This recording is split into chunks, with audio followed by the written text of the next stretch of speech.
Letters to a Young Therapist, Chapter 16, Intentionality, July 7th.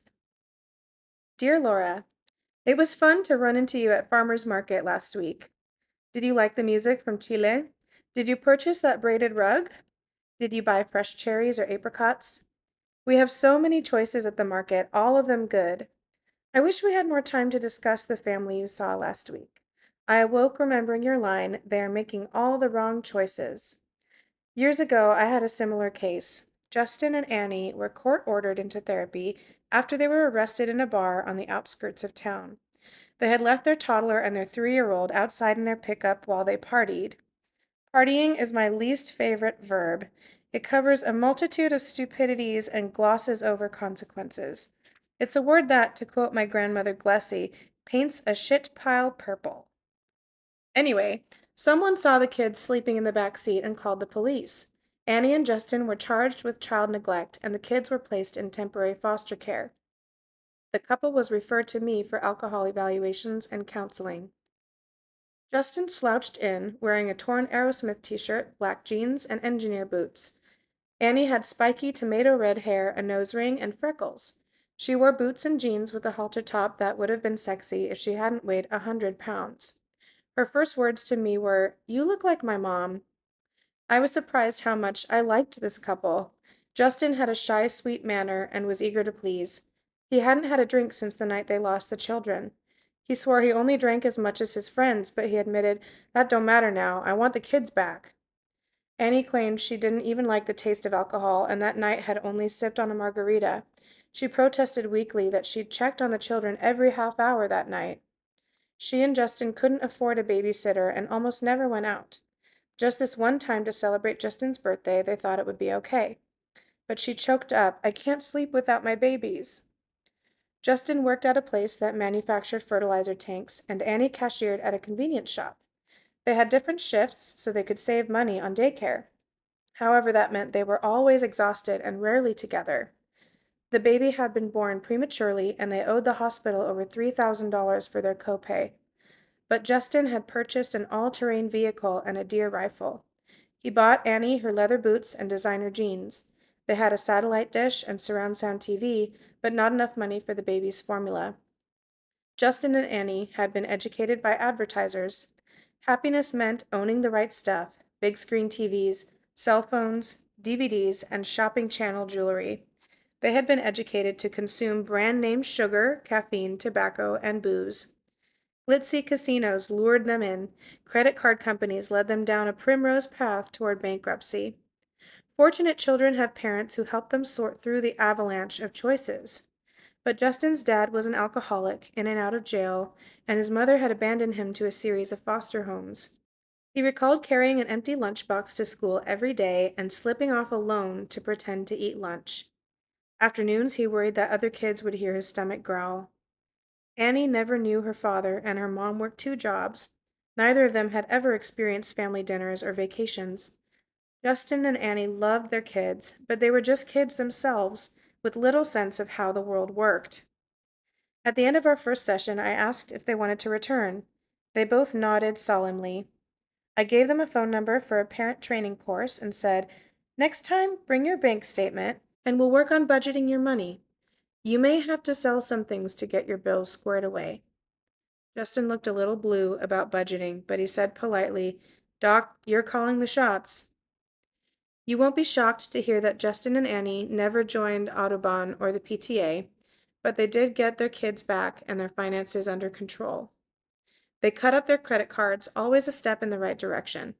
Instead of watching video games, Justin played a little ball with his older son. Annie started using timeouts to discipline the kids. They even turned off the television during meals. I ran into them recently at a street dance, kids in tow. Annie had henna paintings on her arms and her hair was the color of cranberries. They were drinking sodas and the kids were giggling at their balloon animals. This family happened to be low income, but in my experience, the worst cases of runaway consumption appear in wealthy families who are avalanched by all their stuff. Unless they throw some of it away and talk to each other, nobody actually knows anybody. Almost all families need help sorting out their relationships to time and money, Most of us cannot have both. A good assignment is to ask families to come up with their own definitions of wealth. Mine is the number of days a year I see my own adult children. For your clients, it might be the number of nights they have a family meal or the number of times a day the family laughs and has fun together. Especially in the last decade, my main work is treating people's schedules. I help parents carve out a dinner hour or a family day. I encourage parents to set limits on activities. I teach that time, like money, should be allocated in keeping with values and priorities. Stefan Rechtschaffen's work comes in handy. In his book Time Shifting, he tells of seeing a bumper sticker. Having a good time, wish I were here. He notes that Americans are always living in the future and that even when we can slow down and relax, we often don't shift out of high speed. He teaches the present is the present and that if you live in the moment, there is no stress. We can't do it all the time, but we can time shift into a more relaxing pace some of the time. Family rituals strengthen families. One of my favorites is the high-low report at dinner, in which everyone at the table tells about the best and worst thing that happened that day. Goodbye and hello hugs, music lessons, games of cranium, and bed talks build protective walls around the family. I know of one family who walks around their neighborhood every night after supper, checking on their neighbors, the flora and the fauna. The three things adults remember with the greatest pleasure from their childhoods are family meals, time outdoors, and family vacations. So, Laura, encourage your families to eat together, go on vacations, and spend time in the natural world.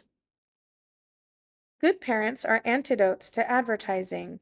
They teach you are not the center of the universe, and they teach the meaning of enough. Parents are the people who help children build meaning from all the complex information they are bombarded with daily. Especially with young children, it is important to keep the information they are expected to absorb relatively simple. My niece has a phrase she uses when her mother explains too much at once. TMI, Mom. TMI stands for too much information. Plato said education is teaching our children to find pleasure in the right things. We live in a culture that teaches us to love all the wrong things. If we don't interact very intentionally with the broader culture, we end up unhealthy, stressed, addicted, and broke. I hope you can help your clients find good things to love. Have they been to farmers market? Chapter 17, Emotional Weather. August 17th. Hi, Laura. I hope you're having a great time at Lake Okoboji. We vacationed there when our kids were small. There is nothing like a beach for children, but graduate students do well on beaches too. You missed an incredible day in Nebraska. Yesterday morning was blue and calm. By noon, it was 90 degrees, gray, and windy. Henry James, no doubt under the influence of a balmy, blossom-filled day in the country, said the most beautiful phrase in the English language was summer afternoon. He never visited Nebraska. Late afternoon, black clouds rolled in. The sky turned greenish and a tornado formed south of town. The temperature dropped 40 degrees in 2 hours, and pea-sized hail peppered our lawn. But by sunset, the sky was again clear, and a full moon rose over yards filled with hailstones. Even experiencing it firsthand, I could hardly believe all that weather happened on the same day. There's Nebraska weather with its highs of 110 and lows of 30 below zero. And there's Los Angeles weather. My son, who lived in Los Angeles for a while, said, "We laugh at the weather forecasts. It's always partly sunny. The temperature only changes by a few degrees." Places have different ranges of weather, and so do humans. In intensity of feelings and mood swings, we are not created equal. There are people who cope daily with the equivalent of tornadoes, while others bask in perpetual ocean breezes. The most extreme emotional weather is bipolar disorder, in which every day people oscillate between elation and grief. Slightly less extreme weather plagued my client Maggie, who laughed and cried every session. What she loved so much it made her heart swell. What tickled her made her laugh until her sides hurt. On the other hand, the smallest slight caused her to sob in despair. She was often adrift on a heaving sea of emotions. Once she wailed, "I have mixed feelings about everything." Another time, Maggie said to me, "You have no idea how many ups and downs have ravaged me in the last 24 hours." In contrast, my friend Raymond is always relaxed and sanguine. When he told me about his mother's death, I was more emotional than he was. Dorothy Parker once described a man similar to Raymond derisively. His emotions ran the gamut from A to B. The weather in both Nebraska and Los Angeles has its virtues. Many creative people who have intense and changeable moods are exciting and popular. They are generally warm-hearted, enthusiastic, and effusive, all virtues if not carried too far. But they can also be high maintenance, and their partners often report weariness with their storm-tossed charm. Folks with Los Angeles weather are reliable and steady as rocks. However, they can be dull as rocks too. Their forbearance can stabilize their more emotional partners, or it can put them to sleep. In therapy, we are more likely to see people with Nebraska weather. They come to us because they need help repairing the damage from all those storms. They need stress management skills and training in learned optimism and emotional intelligence. They're more likely to have trouble with addictions because they often seek chemical help in the hope of controlling the turbulence. As Tom Waits put it, "I'd rather have a bottle in front of me than a frontal lobotomy." When the Los Angelinos are in therapy, it's often because someone else wants them to feel something. With them, our job is to create a little storm system and then teach them to describe it in an interesting way. We want them to pay attention to their feelings and not to respond to all questions about their emotional states by saying, "I am fine." We could speculate on ideal emotional weather. However, just as with real weather, people have different preferences. Some people like flamboyant poets, others staid engineers. I would pick some place to live with weather like Boulder. Nestled between the mountains and the plains, it has 4 seasons, but none of them falls too harshly on its residents. The snow is generally light and doesn't last long. Summer days blister, but it cools down at night. Most of the time, the climate is right for all kinds of activities. I have a few Boulder-esque friends whom I deeply appreciate. They are exciting, yet stable. Anyway, today in Nebraska, it's breezy and 70 degrees, Los Angeles weather. I will like it for a while, then I'll want something more exciting. Now, what does that say about me? Chapter 18, Swimming, August 28th. Dear Laura, I just got back from my afternoon swim. The thermometer by the bank read 101 degrees. On a day like this, what else can one do but swim? Generally, I swim 10 laps, then read in the sun for 15 minutes, usually the New Yorker, although right now I'm reading Caro's Master of the Senate, a great summer book. Then I dive back in. The contrast between languor and movement, hot and cool, sun and water is refreshing and soothing. The longer I live, the more I respect swimming. As a kid, I spent my summers in the Clorinus pool in Beaver City. The pool opened at 1 o'clock and closed at 9 o'clock, and often I was there all 8 hours, splashing, bobbing, tanning, and eating Mounds bars and popsicles for sustenance. Words cannot describe what a swimming pool meant to us in a little farming town in Nebraska in the 1950s. By August, my body was cocoa brown and itchy, and my blonde hair glistened a slimy green. In junior high, my son was an extroverted comedian. "I enjoyed school, and school enjoyed me," he said years later. But in high school, he swam laps 4 or 5 hours a day and eventually became a state champion swimmer. By now, many competitive swimmers wear underwater headphones and listen to music while they swim. But Zeke didn't have anything but his own mind to keep him occupied. What swimming gave him as a testosterone-filled adolescent was 4 hours a day to think. In fact, swimming laps, there was nothing to do but think. It deepened him as it did other serious swimmers from his era. Swimming helps people of all ages. Kids bliss out by water, whether it is an ocean beach, a muddy creek, or a swim tub in the backyard. I have been at the YWCA pool when the arthritis class gathers. Elderly people walk gingerly into the pool area, wincing as they go down the ladders and shivering in the tepid water.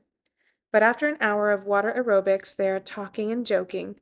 Their pain abates, and when they leave the pool, they move more easily.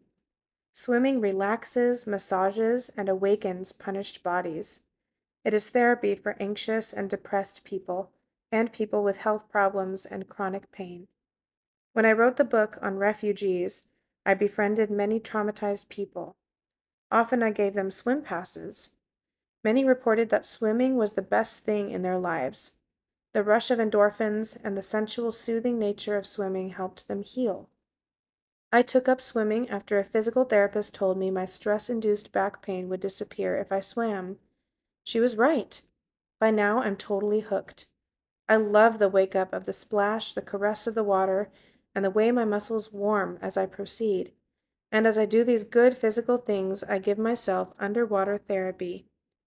As I paddle my version of the breaststroke and crawl, I review all the significant events since my last swim.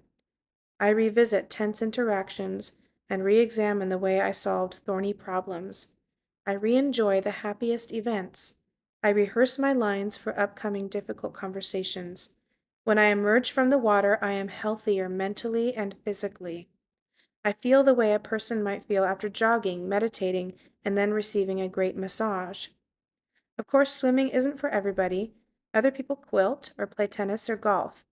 You may find something equally calming for you and your clients, although I don't think anything beats swimming. Swimming is primordial. We are made of water.